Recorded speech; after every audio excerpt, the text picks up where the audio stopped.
নমস্কার বন্ধুরা, তন্নির রান্নাঘরে তোমাদের সকলকে স্বাগত।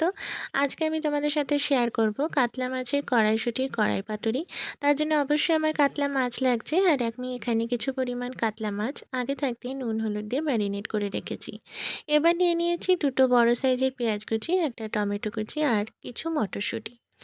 আজকে আমি রসুন বেটে দেবো না, রসুনগুলোকে থেতো করে দেবো। তার জন্য 6-7টা মতো রসুন নিয়ে থেতো করে রেখেছি। থেতো করা রসুনের কিন্তু একটা আলাদা অন্য রকমের স্বাদ আর গন্ধ থাকে। এবার কড়াই বসিয়ে দিয়েছি, দিয়ে দিয়েছি তেল। তেল গরম হয়ে গেলে এক এক করে মাছগুলো তেলের মধ্যে ছেড়ে ভালোভাবে ভেজে তুলে রাখবো। কাতলা মাছের কড়াইশুঁটি তোমরা বাড়িতে এইভাবে বানিয়ে দেখো, আশা করি তোমাদের ভীষণই ভালো লাগবে।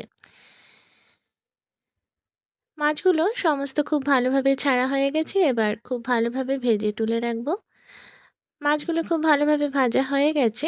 এবার কড়াইয়ে ওই তেলের মধ্যেই দিয়ে দেব ফোড়নে একটা তেজপাতা, দুটো থেতো করে রাখা এলাচ, একটা দারচিনি আর দুটো লবঙ্গ। তেলের সাথে খুব ভালোভাবে ফোড়নগুলোকে একটু হালকা নাড়িয়ে নেব, আর খুব ভালো একটা সুগন্ধ বেরিয়ে এলে দিয়ে দেব কেটে রাখা পেঁয়াজগুলো। খুব ভালোভাবে পেঁয়াজগুলো তেলের সাথে 2-1 মিনিট ভালোভাবে নাড়িয়ে নিতে হবে। হালকা একটু পেঁয়াজগুলো তেলের সাথে একটু মজে এলে তারপর দিয়ে দেবো কেটে রাখা টমেটোগুলো। টমেটো দেওয়ার পরও আবারও 2-1 মিনিট ভালোভাবে নাড়িয়ে নিতে হবে। তন্নির রান্নাঘর যদি তোমাদের ভালো লেগে থাকে অবশ্যই লাইক কমেন্ট শেয়ার সাবস্ক্রাইব করে বন্ধুরা আমার পাশে থেকো। এবার দিয়ে দেবো থেতো করে রাখা রসুন। খুব ভালোভাবে এবার পেঁয়াজ রসুন আর টমেটো নাড়িয়ে নিতে হবে। রসুন বাটার কিন্তু একটা অন্যরকম স্বাদ, আর রসুন থেতো করে দেওয়ার কিন্তু একটা আলাদা অন্য রকমের স্বাদ আসে। এবার দিয়ে দেব মটরশুঁটি। খুব ভালোভাবে মটরশুঁটিগুলোকেও আর একবার 2-1 মিনিট নাড়িয়ে নিতে হবে। শুকনো মশলার মধ্যে দেব 1 চামচ করে হলুদ, স্বাদ অনুযায়ী নুন, কাশ্মীরি লঙ্কার গুঁড়ো আর লঙ্কার গুঁড়ো।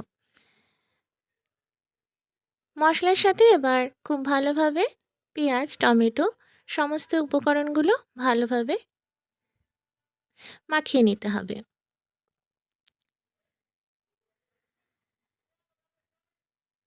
ভালোভাবে নাড়াতে নাড়াতে একটা থকথকে ভাব চলে আসবে,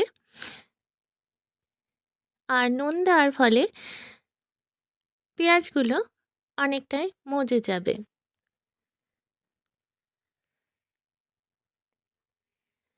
এবার ঝোল বানানোর জন্য দিয়ে দেব পরিমাণ মতো অল্প সামান্য জল।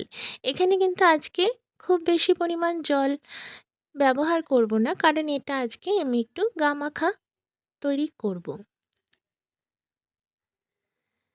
এবার এক এক করে মাছগুলো ছেড়ে দেব।